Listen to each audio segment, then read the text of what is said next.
Alright, we are set up. We are locked and loaded. Let's see how this works out. So we are here.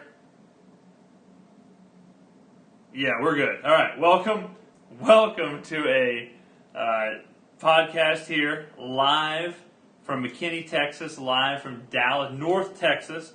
I'm on the road. I'm in a hotel room, and we are talking Super Bowl.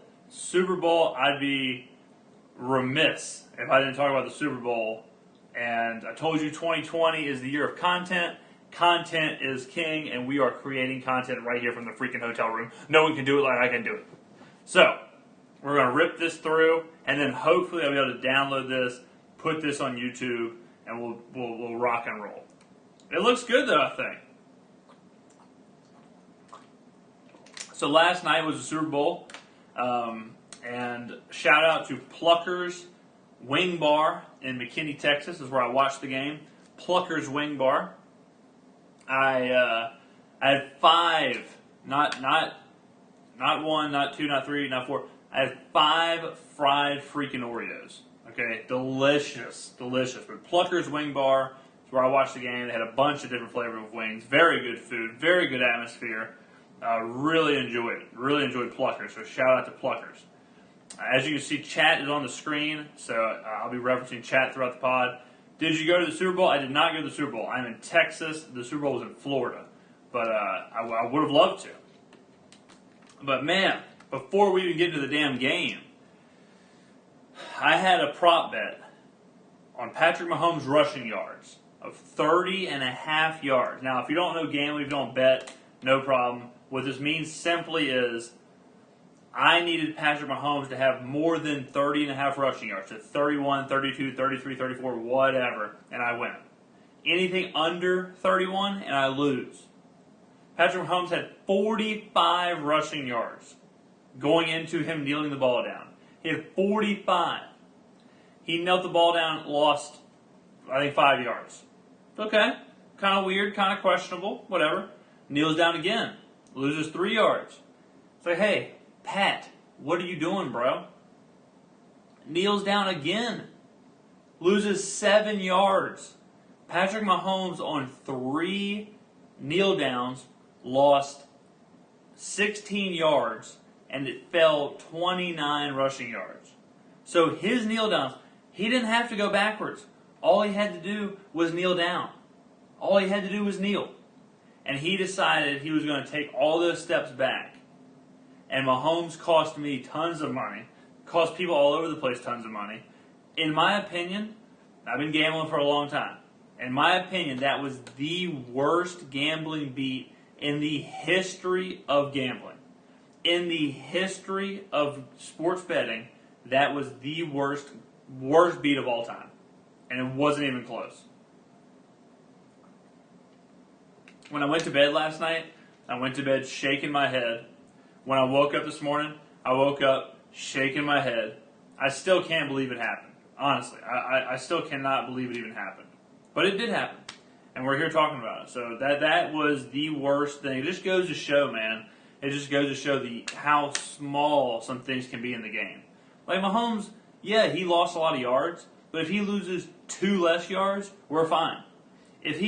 When he's running, when he fumbled, if he doesn't fumble, we win. Like, all those things had to happen in a row for that bet to lose by 1 yard. Crazy. Absolute insanity. But the actual game, I thought the actual game was fantastic. As far as, if you're a neutral and you didn't really care about either team, or if you didn't have money on it, then that by far was the best Super Bowl you could ask for. I thought it was an incredibly fun game to watch. The two teams were really fun. Like, the two teams are the teams you want to see. They're not. Some years you have a team sneak through there. You have a team squeak into the Super Bowl, and they're not. They probably shouldn't be there, and they don't play like a Super Bowl team. This felt like a heavyweight fight. This felt like a true heavyweight fight, and was fantastic. From a neutral standpoint, I would have been totally cool with either team winning. I did have the Chiefs. I had the Chiefs -1. If you followed my Twitter, I released what bets I had and what bets I kind of liked. And Chiefs -1. So I was thrilled the Chiefs won. The Mahomes thing put a damper on my night. I ended up in the positive, but I felt like I lost more than I've ever lost in my entire life. It felt worse than any bet I've ever lost. And it'll take a few days to get over that. It'll take a few days to get over that for sure. It was hellacious. But the game was so great. It was two teams that we knew would be really good, and we were going to see how really good they could be. And I think at the beginning, it was a very chess match feel. It started slow, and people may kind of say, "Oh, well, that's it's boring or whatever." But it was just the perfect tension. It just added that perfect tension to the game where it felt that big fight.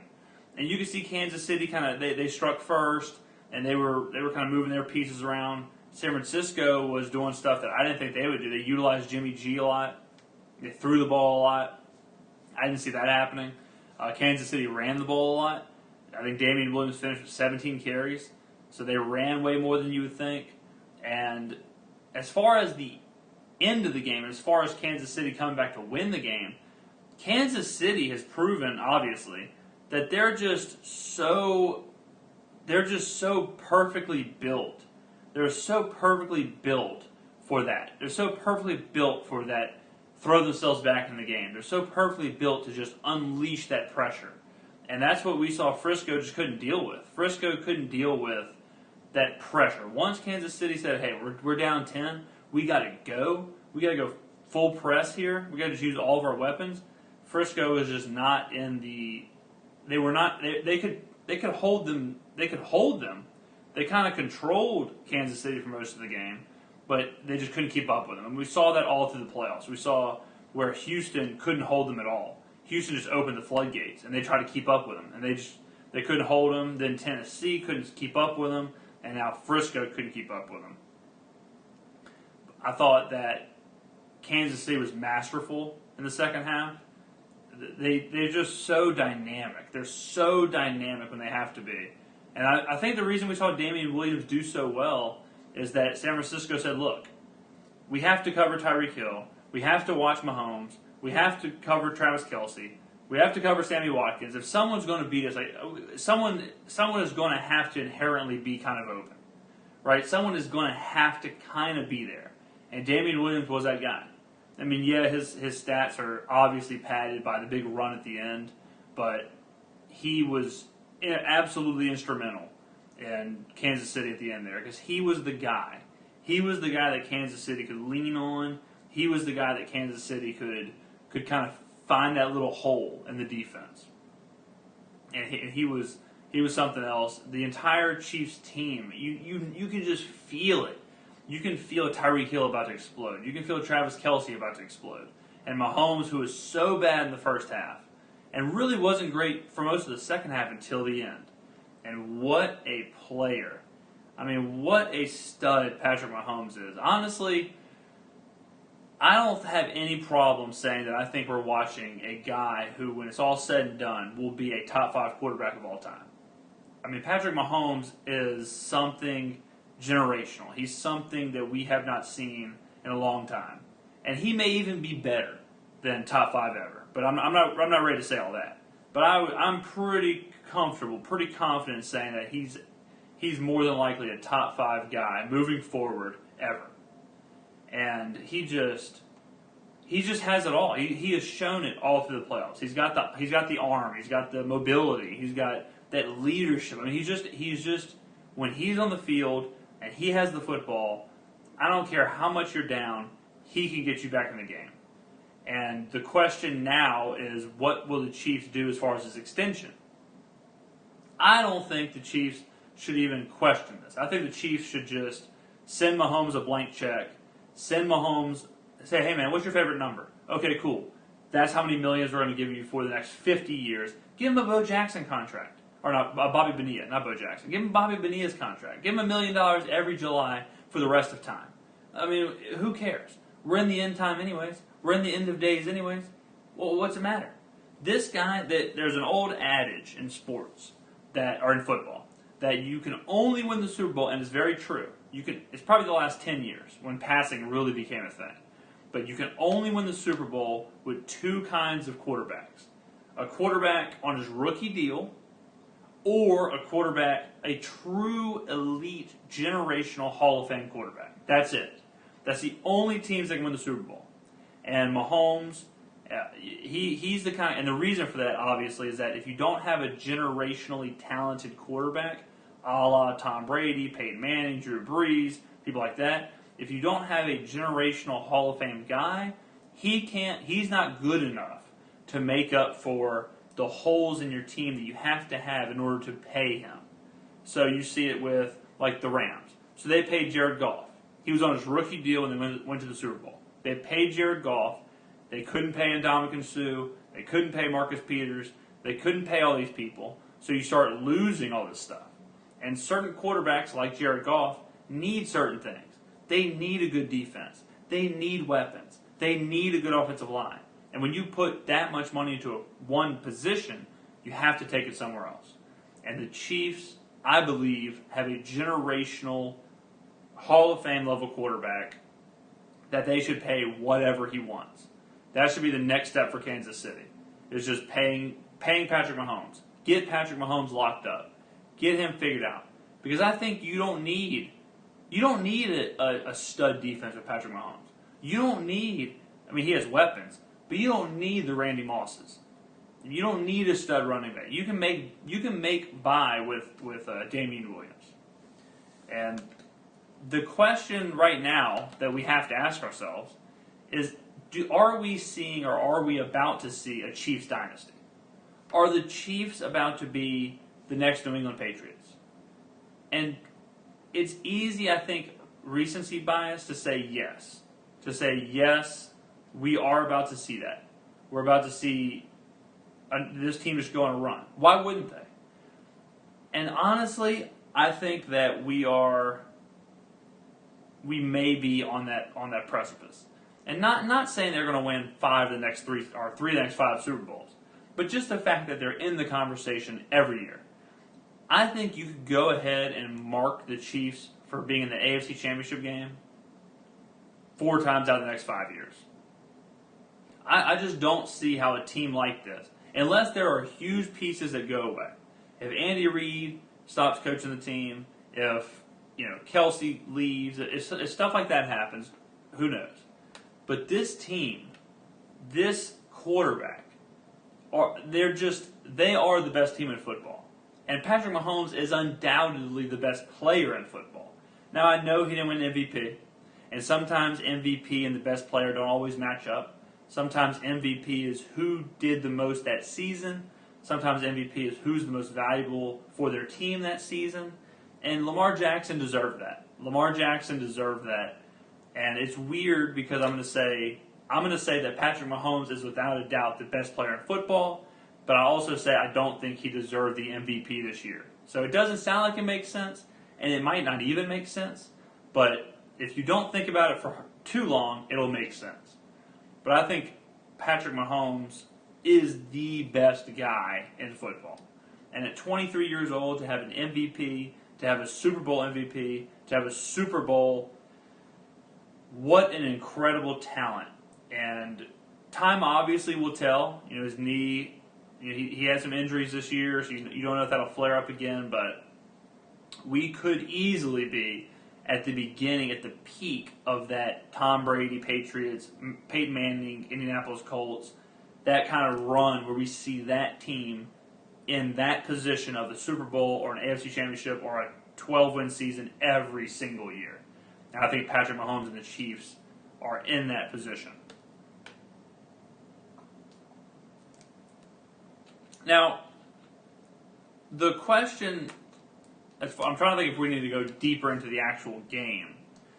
I guess I'll say, honestly, it's easy to say now, but even with 6 minutes left, when they were down 10, I just felt like I felt like the game was swinging in their direction. You could see Jimmy G and the Niners starting to kind of wither to that pressure, and the Chiefs just accelerate. The Chiefs just say, "This is what we're here for. This is what we want." And the Chiefs want that. The faster the game, the more intense and pressurized the game is, the better they're going to be. Whereas a team like the Niners, they need a slower game. They need you to muck it up. They need to, they want it to be tight. They want it to be in between the trenches. They don't want it to be this high-flying circus act that Kansas City is. And people will point to Jimmy Garoppolo, and we're going to move kind of now to the Niners and kind of that idea of how they played the game. And I do think that with championships like this, it is proper to start with the team that wins. And I wanted to wax poetic a bit about the Chiefs and about Patrick Mahomes because they're just so impressive and so incredible. But the Niners are going to face a lot of backlash. The Niners may be more of the talking points. With the Chiefs, it'll be, how great is Mahomes? Is he already a Hall of Famer? Is he already this? Is he the MVP next year? Will there be a dynasty? Who can beat the Chiefs? You'll hear that. With the Niners, it'll be the complete opposite. It won't be, hey guys, great season. You got second place, great season. Y'all are going in the right direction. It is Jimmy Garoppolo a liability?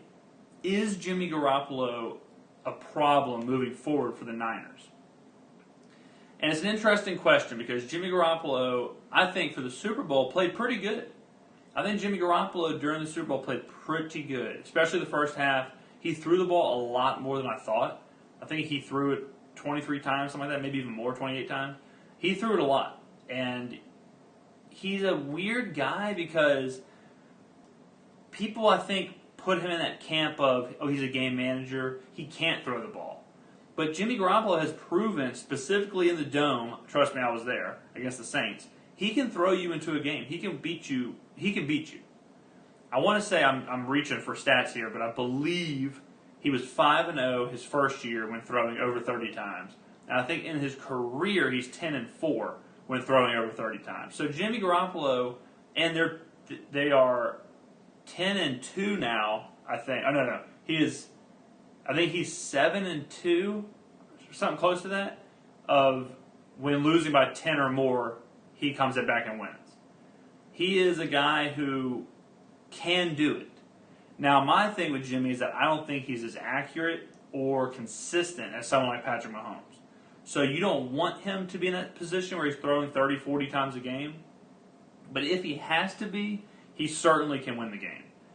I think it's easy for people to say, oh, he's Teddy Bridgewater. Oh, he's Brad Johnson. Oh, he's Trent Dilfer. I don't think he's those players. I think he is more dynamic. I think he's still young.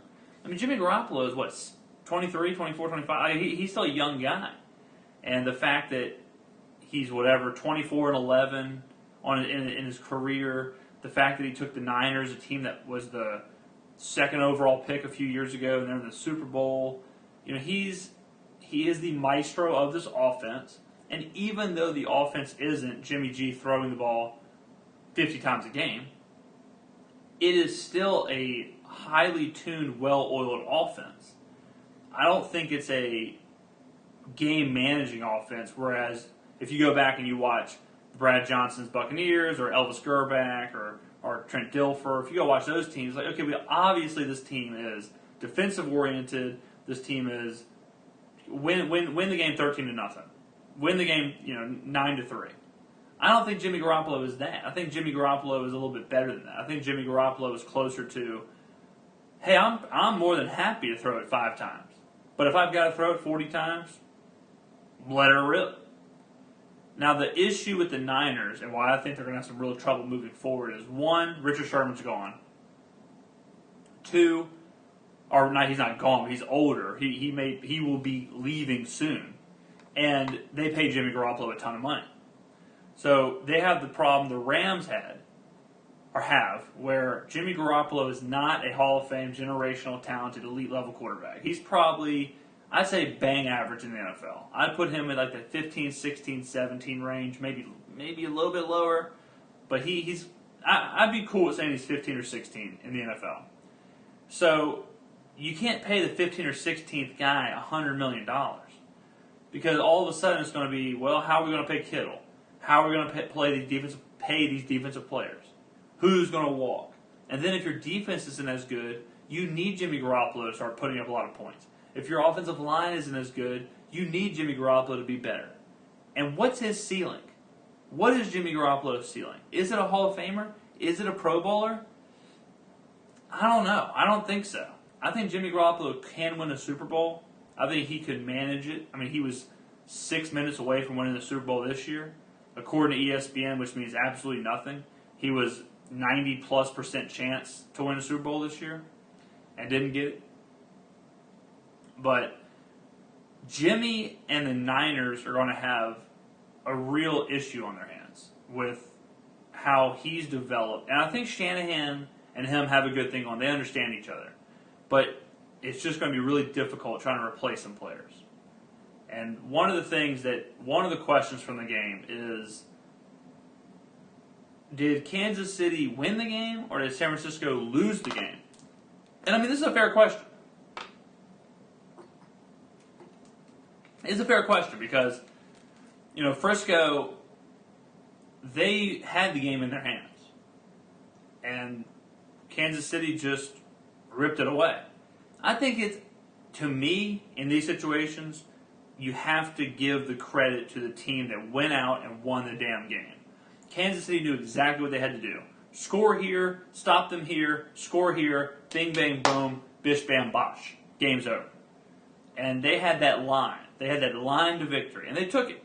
So in my opinion, Kansas City won the football game. They won the game. They went and took the game. They went and did what they had to do to rip the game away from the Niners. And I think it's too easy to just say, oh yeah, the Niners blew it. They choked. Shanahan's a choke artist. I think that's too dismissive of how great Kansas City is. You didn't hear people saying, oh yeah, man, the Titans just blew it. Mettenberger just blew it. Vrabel just choked. You didn't hear people say that about the Texans or the Titans. You heard Kansas City's comeback. You heard Kansas City, it's this good, this offense, and Mahomes. And I think just because it's the Super Bowl, we shouldn't all of a sudden switch to where it's now the Niners' problem.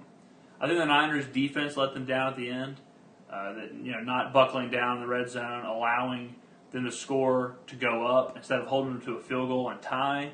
I think the Niners getting beat deep by Tyreek Hill. That's like the opposite of what the Niners should be doing. The Niners play that soft zone coverage to kind of not let you beat them over the top. And yet Hill kind of found a little spot in the zone, but that play, if you're the Niners, you got to feel pretty bad about. So I tend to say that the Chiefs went and won the game, and I'm very comfortable saying that. They were just one of these teams. They were kind of like LSU, where you don't want to say like a team of destiny, but it was just like they're going to win the game, no matter what the score is. If the score is 20-0, they still got a chance. They got Patrick Mahomes, they got Joe Burrow. Okay, they're fine. They're good. They're going to be good, and that's how this Chiefs team was. It felt like no matter what the stakes, no matter what the team, what the player, they were going to go find a way. And Patrick Mahomes is that guy. I can't think of anyone that I would rather have under center in the NFL than Patrick Mahomes. If it's Mahomes or like Aaron Rodgers, I don't think it's even close. I think it's Mahomes and Mahomes only. Lamar Jackson's a tough person to throw out there. I mean, he's the MVP, but he's just such a different kind of player. Hotel stream got class at 6:30, so if you're off by then, have a good stream and podcast. Thank you, Crafty, my brother. Have a good class, my man. We are trying this hotel life. Hopefully we'll be able to pop out a few hotel podcasts throughout the week. I am in Dallas until Thursday. So Thursday night, I'll be back home. So I'm hoping to be able to we'll see how this goes. We'll see how the uploading to YouTube and stuff works. And if I can get some podcasts in this way, we'll do podcast this week. We'll mess around and we'll just get after it this week. So this is an interesting thing. But it looks fine on my screen. I hope it sounds good. I hope it, obviously it's not as good as when I'm in my studio, but this will work. This will work, man. Shout out to McKinney, Texas. Shout out to McKinney, Texas. But yeah, Mahomes is special. Mahomes is special. He really is. He really is. It's easy after the Super Bowl to be like, oh, this team is going to win next year. Oh, this team is the best team in the NFL. Audio sounds fine to me. Hell yeah. I'm using my iPhone. This is all streamed off an iPhone 6. This ain't even like an iPhone 10. This is an iPhone 6. So, bananas. But hopefully I'll be able to get all this, all this off Twitch and upload it and do my damn thing. But appreciate you popping in here, man. Appreciate you popping in. But Mahomes is good. Jimmy G. I mean, it's hard to feel bad for Jimmy G because he's just so damn good looking. I'm not even embarrassed to say it. How beautiful can a person be? How beautiful can a man be? Say Jimmy G and Jared Leto. Those are the two people. Or it's like, you look like Jimmy G. Oh, well, you're a school teacher. No, you're a Super Bowl playing quarterback. Fantastic. What are you, 5'10"? Oh, 6'4"? Awesome. Really nice stuff. Like Jimmy G, if the world was fair, Jimmy G would be working at like some insurance agency in like Oklahoma, and that would be it. And that'd be it. And he'd be, and when he walked in the Applebee's in Oklahoma, it'd be a big deal. But besides that, no, who cares? I mean, this guy starting in the Super Bowl, $100 million, just makes me sick. Makes me want to puke all over my chest. But I think the Niners, I would be shocked if the Niners, I would be stunned if they made it back to another Super Bowl with Jimmy G. And that's not an indictment on Jimmy G, because I like Jimmy G. But I don't think he's that good to where he can overcome the issues they're going to have on the salary end of it. And I would love to have Jimmy G, but I'd love to have him for about $5 million a year, $6 million a year, $10 million a year. I wouldn't like to have him for $30 million a year. I will go ahead and say I do not think the Niners will be back in the Super Bowl with Jimmy G as a quarterback. That's just a hot take from me. I think the Chiefs will certainly be back with Mahomes. I don't know if Frisco will be. Yeah, for a damn phone, it looks and sounds high quality. Amazing. Yeah, lighting, using a hotel lamp here, hotel lamp there. I don't even have ceiling lights.